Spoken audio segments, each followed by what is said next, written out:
Corporate Governance Platform, a program from the Institute of Chartered Secretaries and Administrators of Nigeria, Icsan, is now at your doorstep.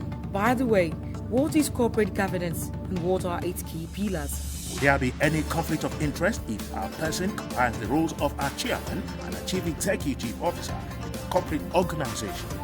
What can Nigeria do to gain international recognition in the context of the application of corporate governance? These and many more questions will be answered on Corporate Governance Platform, a program designed to inform and educate our numerous viewers on the adoption of corporate governance best practices by corporate entities. Join the Corporate Governance Platform crew every Thursday at 4:30 p.m. on MITV, your talent station, via DSTV 255 and UHF 43. Corporate Governance Platform, your strategy for the adoption of corporate governance best practices by corporate entities. Institute of Chartered Secretaries and Administrators of Nigeria, Icsan, the hub of governance professionals. Many thanks for joining us on Corporate Governance Platform, coming to you live from MITV in Lagos. I am Tunde Odeyemi, your anchorman. And in today's episode, we would like to show you the 44th Annual Conference of the Institute of the Chartered Secretaries and Administrators with the theme, Entrenching the Right Governance Framework for Economic and Sustainability. Please sit back and enjoy the conference. We think this way. It was a convergence of stakeholders on Lagos for the 44th Annual Conference of the Institute of Chartered Secretaries and Administrators of Nigeria, Icsan, where issues concerning entrenchment of good corporate governance at both the public and private sector were examined. We have over the years churned out numerous guidelines and recommendations on how governance principles can be creatively employed to find solutions to our contemporary problems and challenges. Therefore, today's event constitutes another viable platform for the Institute to discharge one of our objectives, which is contributing to the development of the society by opening a vista of strategic deliberation and discourse aimed at expanding the frontiers of knowledge. And it is based on this that we have come up with the theme for today's conference, which is entrenching the right governance framework for economic development and sustainability. And finally, concerning our prospects for the coming year, I can assure you that the Institute will strive to surpass all our achievements in 2020 in the year 2021. Because in spite of the pernicious onslaught of the COVID-19 pandemic on socio-economic activities in this year, we were able to weather the storm to successfully hold most of our programs. And this is no doubt thanks to the undoubted courage and proactive creativity of the Governing Council of our institutes, ably led by Mr. Bodeaye from FCIS. This is what inspired the confidence that 2021 will even be a better year for the institutes. The nation's economy is undeniably challenged on many fronts, with many concerned stakeholders already being apprehensive that we might enter into another recession. Not only has our socio-economic enterprises suffered its fair share of the debilitating effect of COVID-19 pandemic, the locally brewed NSAS protest, which began as a peaceful protest but later snowballed into violence when hijacked by hoodlums, has aggravated the problem with the destruction of valuable assets and infrastructure worth trillions of naira.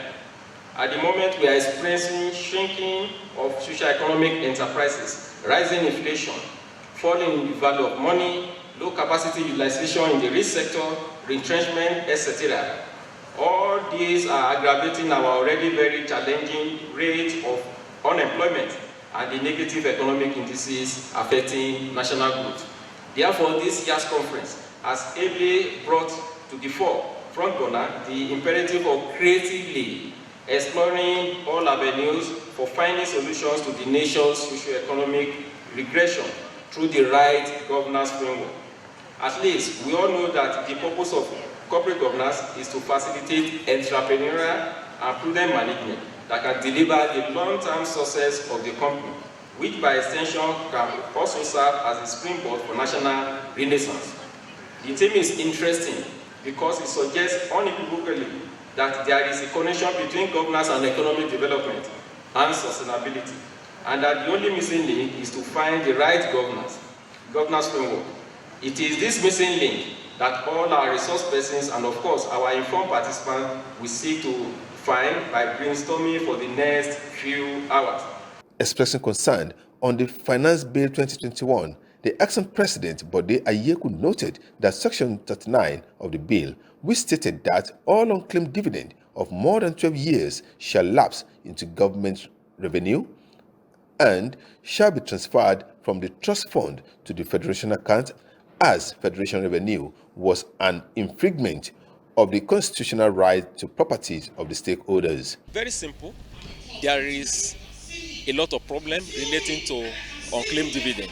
What we want the government to do is to focus on how to address the problem that is creating the challenge we are having with unclaimed dividend as at now. And the first thing is that the probate system in the country is so complex and is what is causing the delay in shareholders accessing the unclaimed dividend. We want the government to focus their attention on how to address the problem of unclaimed dividend instead of how to get the money that is being warehoused by unclaimed dividend. Apart from that, the process of processing unclaimed dividend also is so complex. You go to the registrars, if you have unclaimed dividend in 5 companies, you have to fill 5 different forms.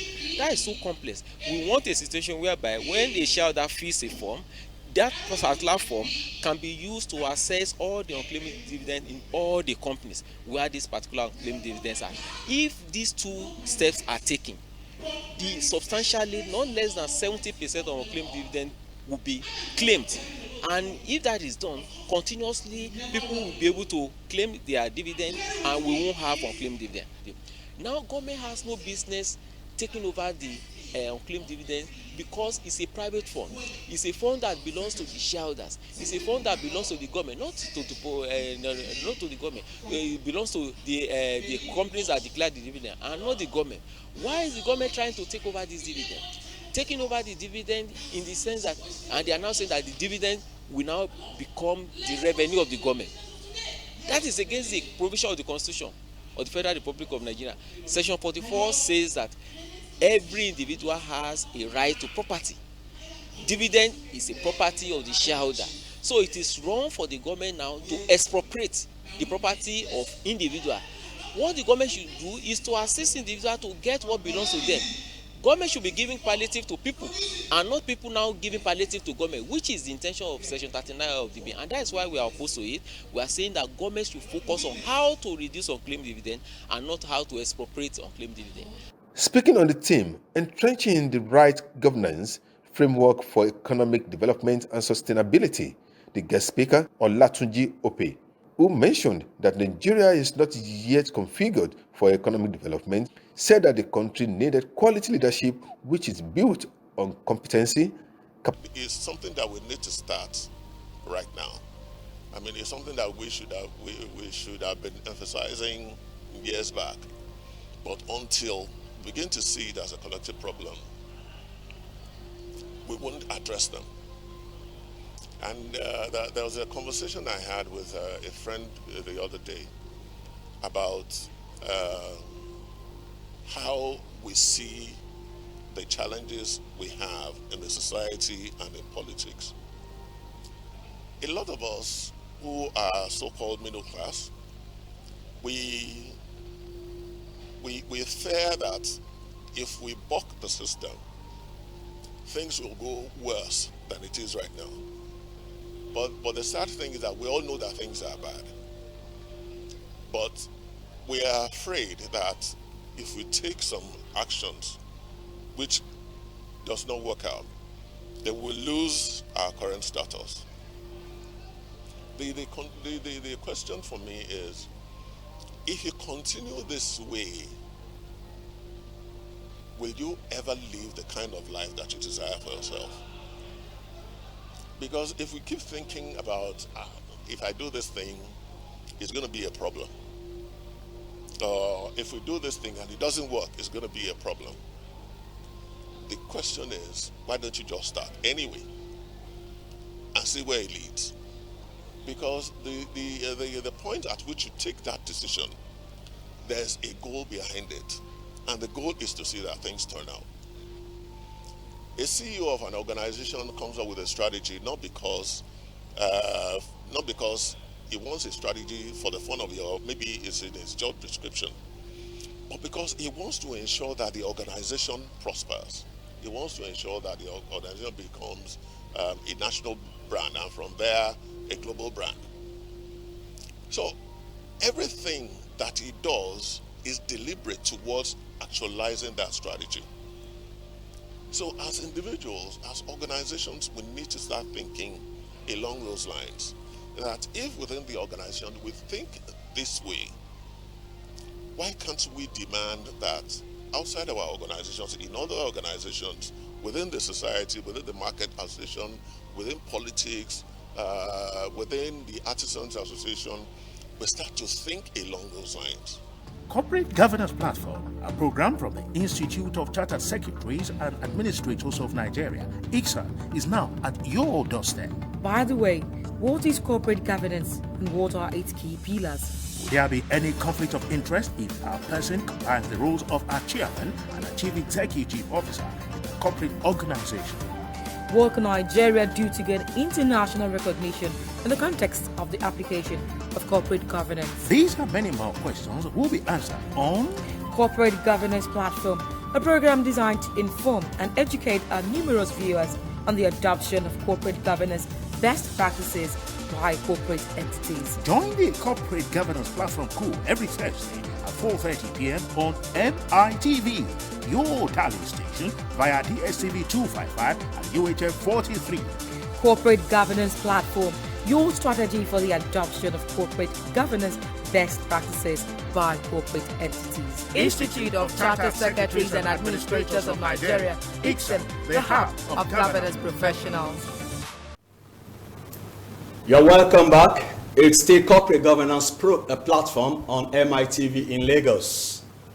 I hope you enjoyed the brief that you have watched on the 44th Annual Conference of the Institute of Chartered Secretaries and Administrators of Nigeria. We shall bring the full version of the conference to you in another episode.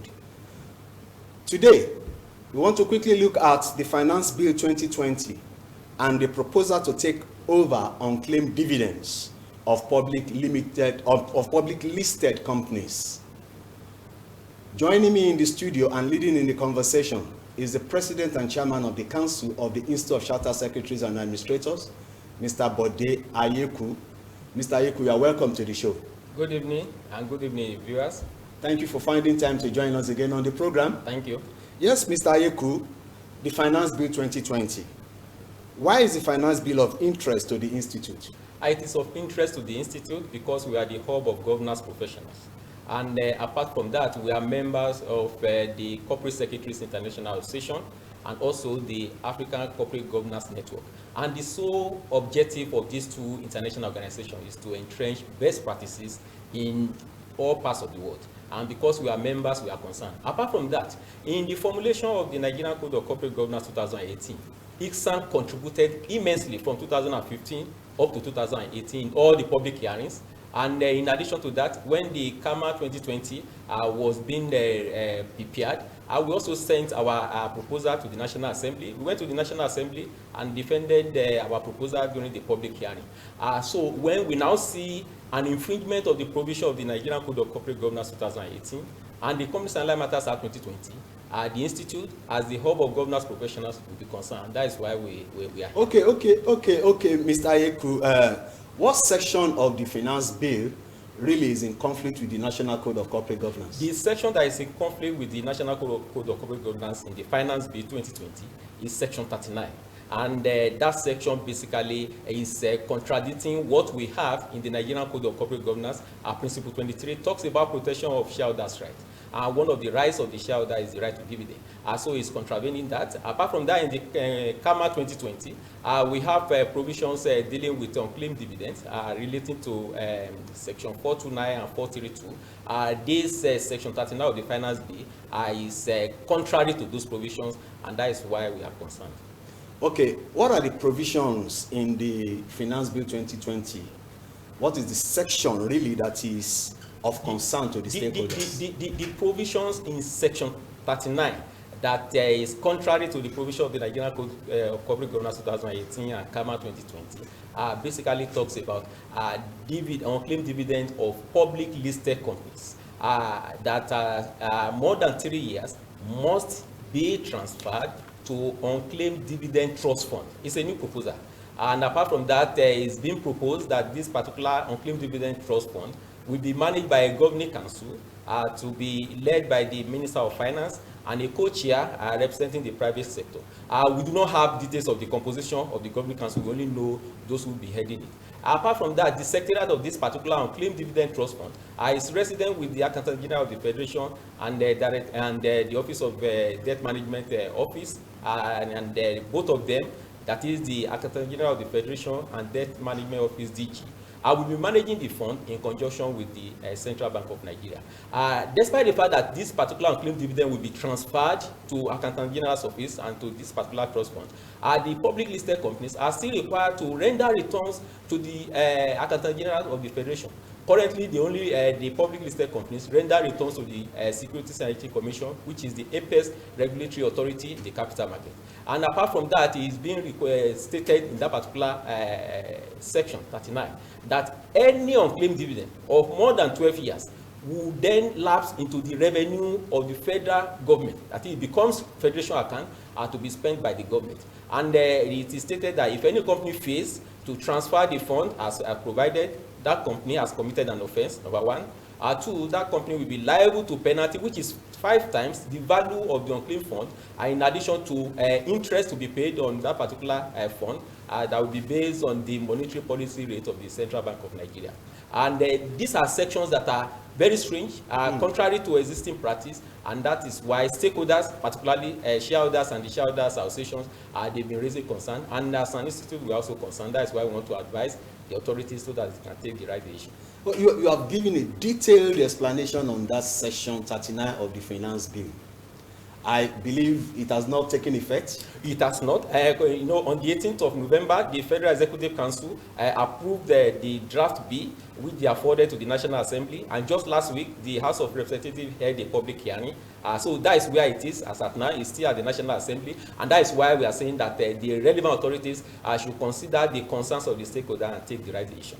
Okay, what is now the current practice vis-a-vis this section 39? What is the current practice now? Based on the existing law, the current practice is that when company declares dividend, those dividends must be transferred to the registrars of these companies, 100%. The registrars are required to manage this unclaimed dividend and then pay the shareholders. If these dividends are unclaimed for a period of 15 months, then it is required that based on set rules, the registrar must transfer 90% of the unclaimed dividend back to the company, and the registrar will be using the remaining 10% to service any shareholder that comes around. However, when these dividends are unclaimed for a period of 12 years, the practice until KAMA was promulgated was that it will be written back into the books of the company. However, with the introduction of KAMA, Section 432 has now provided expressly what should be done with unclaimed dividend after 12 years. And the requirement is simple. KAMA has now stated that the unclaimed dividend will no longer be written back. It will be added to the profit to be distributed to the shareholders. So it's different from the practice under the Companies and Life Matters Act 1990. Under the new dispensation, now that the Corporate Affairs Commission confirmed last week that they have received the gazetted version of the KAMA 2020, and that commencement will start in January 2021. So it means that will now be the current practice with the effective date of KAMA, whereby after 12 years, it will be added to the profit to be distributed to shareholders based on the provision of Section 432, subsection 2 of KAMA 2020. In one of your remarks, you mentioned the capital market. what is the implications of the Section 39 of the Finance Bill 2020 on the capital market? Okay, let me just explain the implication.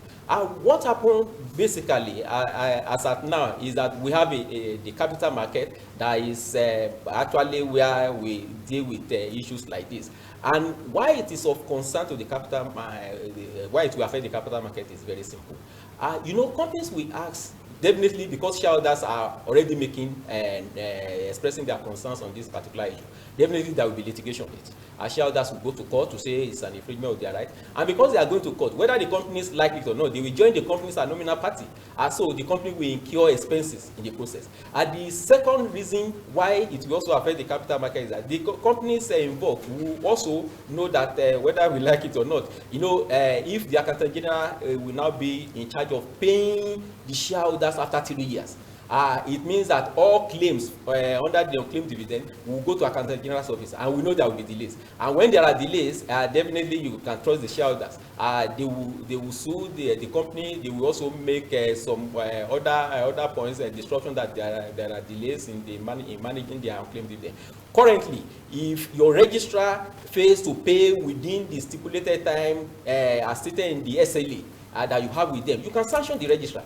But if it's Accountant General's office that is managing now, it's government. There is nothing any company can do, and the money is not with them; it's now with the government. Shareholders will be looking up to the companies to pay, so there will be a lot of distraction. And the major concern, why it will affect the capital market is this: as long as we have this unclaimed dividend, and it's stated that after 12 years it will last into revenue of the government.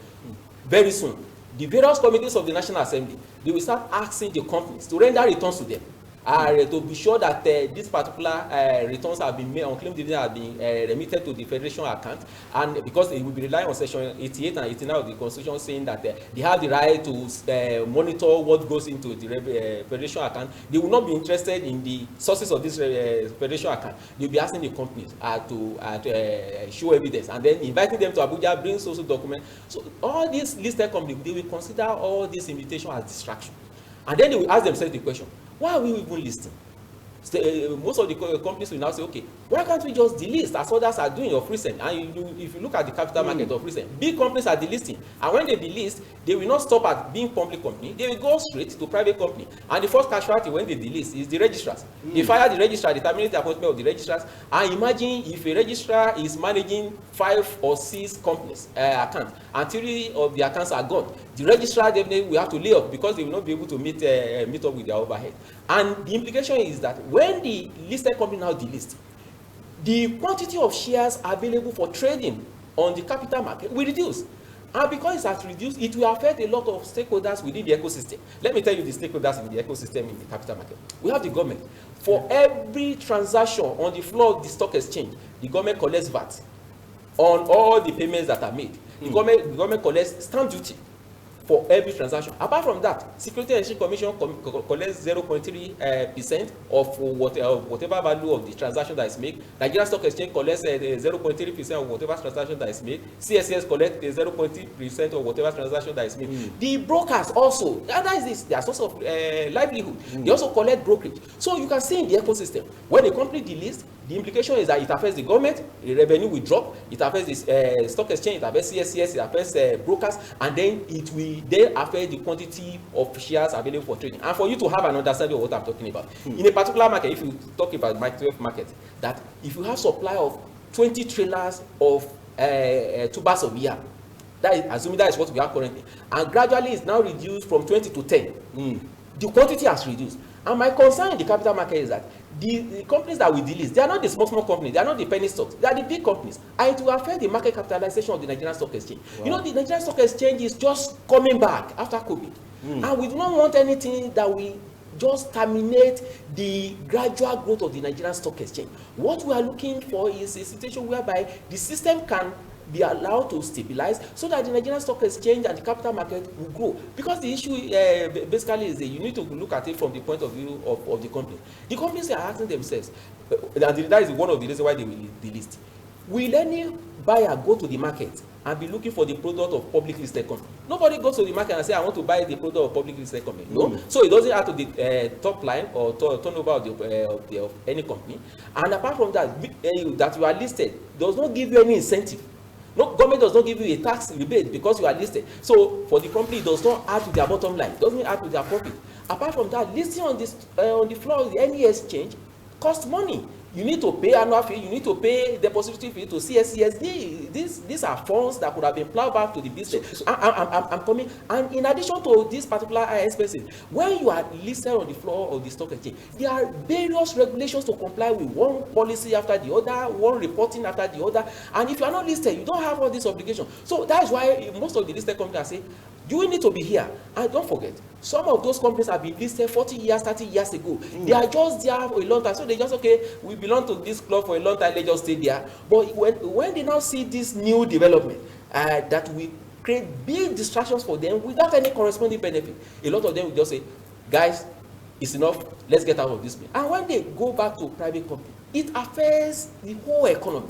And we do not want that. That is why we are drawing the attention of the relevant authorities to do the right thing now, and then allow the current practice to stay with some modification which the institute will give in the course of this program.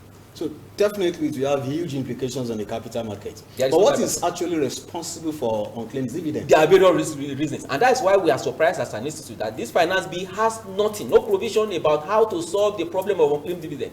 The problems are there, and one of the major problems of unclaimed dividend is inability of the deceased shareholder, the dependents, to get letters of administration or probate in order for them to access this dividend. Because for you to access dividend of anybody, whether it's your husband or your wife, you need to show letters of administration or probate. But the challenge always is that if you go to all the high court probate registry in the federation, the 36 of them, including the FCT, the process of obtaining probate is so cumbersome, complex, exploitative, and is riddled with corruption. And we are saying that we should find a way to manage it in such a way that the processing of claim dividend will be faster. Apart from that, we need to streamline the process of assessing on claim dividend so that shareholders will just fill one form, and that one form will enable them to claim all their outstanding dividend instead of filling separate form for each company, which is so cumbersome and is time consuming. And there must be time frame within which those forms must be processed by the registrars, by the banks, by NIFs, so that payment will be made promptly. Okay. I would like to take these questions, and now two questions together. What are the recommendations of your institute, and what do you think the government should do to resolve this permanently? The recommendation of the institute is that number one, section 39 should be expunged from the current bill because it's an infringement of the Code of Corporate Governance 2018 and also contrary to CAMA. The second thing is that the government should focus on the root causes of unclaimed dividend. Why is it rising? And that is why the federal government should work with the various state governments, particularly the high court, the high courts of all the states. Work with them in such a way that processing probate should not require any dependents to pay 10% to government. Why should, for example, a civil servant dies maybe at the age of 56 suddenly, and then for you to assess whatever is left in the accounts of the civil servant, you are saying that they must pay 10% of whatever value that is in the credit of that particular civil servant. The question is this: the money in that bank account, the civil servant has paid tax to the government. Apart from that, this dividend we are talking about, government has collected its own income from this particular unclaimed dividend. For example, for every profit made by the company, the government collects 30% corporate tax, government collects 2% education tax, government also collects 10% withholding tax. In all, government has collected 42%. And government is now saying, in addition to 42%, I want to collect the remaining 58% on an investment or on a transaction that they have no investment. And we are saying that should be avoided. So we need to focus on the root causes, simplify the process as much as possible. The emphasis should be, how do we locate the owners of this unclaimed dividend? If you are able to locate them, reunite them, let them get their money. We are saying that Nigerians are poor, but they have this money hanging because there are bottlenecks and there are no concrete steps to address this bottleneck so that they can access this money. Thank you very much, Mr. Ayeku. You have actually enlightened us, and I believe that it will not end there. I hope when we invite you again to come and speak on this particular topic, you will oblige us. I will oblige, but just to say in summary, we must not forget one thing: section 39 must be expunged from the bill, and also there must be no transfer of unclaimed dividend to any entity, whether corporate, individual, private, institutional, local, or international. The money should be implemented as we have in the Companies and Allied Matters Act 2020 and in the Nigerian Code of Corporate Governance. As well as possible, emphasis should be on how to locate the owners of this fund, demystify the appropriate registry. Owners of funds can access this fund, and then we can make progress. This is where we wrap it up because of time constraint. Corporate Governance Platform A program from the Institute of Chartered Secretaries and Administrators of Nigeria, Icsan, is now at your doorstep. By the way, what is corporate governance and what are its key pillars? Will there be any conflict of interest if a person combines the roles of a chairman and a chief executive officer in a corporate organization?